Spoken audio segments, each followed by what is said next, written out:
इयत्ता 7वी, विषय मराठी, पाठ क्रमांक 18.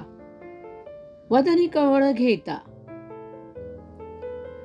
व्हिडिओ निर्मिती नम्रता सावंत. वदनी कवळ घेता नाम घ्या श्रीहरीचे, सहज हवन होते नाम घेता फुकाचे. जीवन करी जीवित्वा अन्न हे पूर्ण ब्रह्म, उदर भरण नोहे जाणीजे यज्ञ कर्म. मुखी घास घेता करावा विचार, कशासाठी हे अन्न मी सेविनार. वेगवेगळ्या सांस्कृतिक, सामाजिक व कौटुंबिक समारंभात जेवणाला खूप महत्त्व असते. यजमान आग्रह करतात व आपला नाईलाज होतो. ताटात अन्न शिल्लक राहते व अन्न वाया जाते. आज मी तुम्हाला तुमच्याच वयाच्या एका श्रुती नावाच्या मुलीची गोष्ट सांगणार आहे. शाळेतला वर्षाचा शेवटचा दिवस, 31 डिसेंबर. नववर्षाचा संकल्प. मॅडमनी नववर्षाचा संकल्प श्रुतीला विचारला, पण श्रुतीला तो सांगता न आल्याने ती नाराज झाली. पाहूया बरे श्रुतीने काय केले असावे ते. शाळा सुटल्यावर श्रुती घरी गेली. हे आहे श्रुतीचे घर. घरी गेल्यावर आईने श्रुतीला तयारी करायला सांगितले. श्रुती आईबरोबर मावशीकडे मावस बहिणीच्या वाढदिवसाला निघाली. श्रुती व श्रुतीची आई मावशीच्या घरी वाढदिवसाला आली. वाढदिवसाची अगदी जय्यत तयारी झालेली होती. जेवणाचा झक्कास बेत होता. गुलाबजाम, पुलाव, केक सगळे आवडीचे पदार्थ असून श्रुतीने फक्त एक गुलाबजाम खाल्ला व बाकी जेवण टाकून दिले. हे मावशीने पाहिले आणि श्रुतीच्या आईला सांगितले. वाढदिवसाचा कार्यक्रम संपल्यानंतर श्रुती व श्रुतीची आई घरी आली.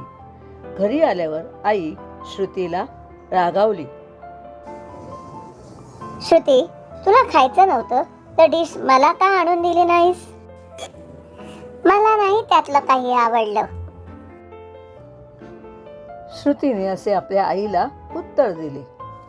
संध्याकाळी श्रुतीचे बाबा घरी आले.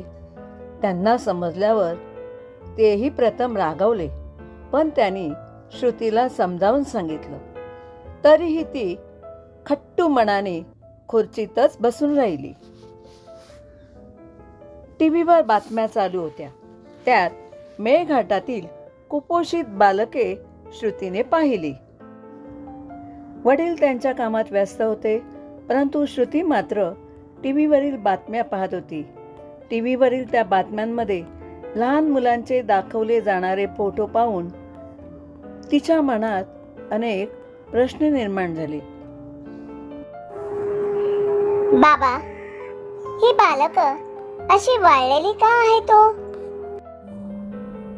बेटा, त्यांना पुरेसे जेवण मिळत नाही. प्रोटीन्स, विटॅमिन्स, मिनरल्स मिळत नाही, म्हणून ती अशी आहेत. एवढ्यात तेथे श्रुतीची आई आली. ती आधीच श्रुतीवरती रागावलेली होती. त्या मुलांना मिळत नाही म्हणून ती अशी, आणि ज्यांना जेवायला मिळतं ते जेवण टाकून देतात. श्रुती, अगं असं जेवण कधीच टाकून देऊ नये. यावर श्रुतीचे बाबा म्हणाले, माझ्या ऑफिसमध्ये पण आज किती अन्न पाण्यात टाकलो आणि त्यात किती लोक जेवू शकतात याचा कॅटरिंगवाला बोर्ड लावतो. श्रुतीने उत्साहात उडी मारली आणि म्हणाली, आई, नववर्षाचा संकल्प सुचला. मी यापुढे कधीही पानात अन्न टाकणार नाही. अन्न शिजवण्यासाठी लागणारे इंधन, गॅस यांचा अपव्यय होतो. खनिज तेल, लाकूड ही इंधने दुर्मिळ होत चालली आहेत. ती वाया घालवणं योग्य नाही. आपण पानात चपाती, भाकरी, भात असे कितीतरी अन्नपदार्थ टाकतो. त्यामुळे धान्याची देखील नासाडी होते. अन्नपदार्थ तयार करताना मसाले, तेल, तूप वापरतात. पालेभाज्या, फळभाज्या यांच्या वापरातून पदार्थ बनतात. या घटकांचा देखील अपव्यय होतो. अन्न शिजवणारे व ते शिजवण्याची पूर्वतयारी करणाऱ्या, जसे पुऱ्या, चपात्या करणारे, भाजी चिरणारे, अन्न वाढणारे, भांडी घासणारे, धुणारे अनेक व्यक्तींचे कष्ट वाया जातात. जेवणाऱ्या लोकांना खूप आग्रह करू नका. जेवताना लोक जे मागतायत ते पदार्थ त्यांना मिळत आहेत का, एवढेच यजमानाने पाहणे गरजेचे आहेत. लोक पोटभर जेवतात. उरलेले अन्न कचरा कुंडीत फेकून दिले जाते. अन्न खराब झाल्याने त्या परिसरात दुर्गंधी पसरते.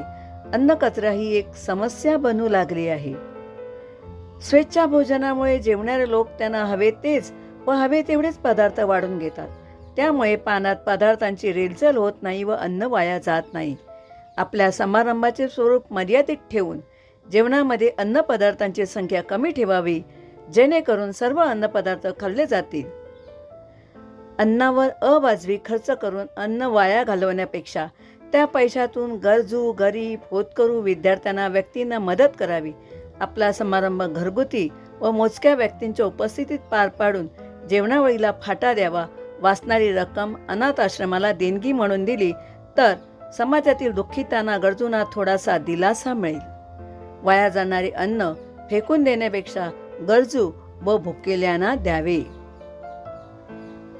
विद्यार्थी मित्रांनो, तुम्ही पण असा एक संकल्प करा व मला कमेंट करून नक्की सांगा. धन्यवाद.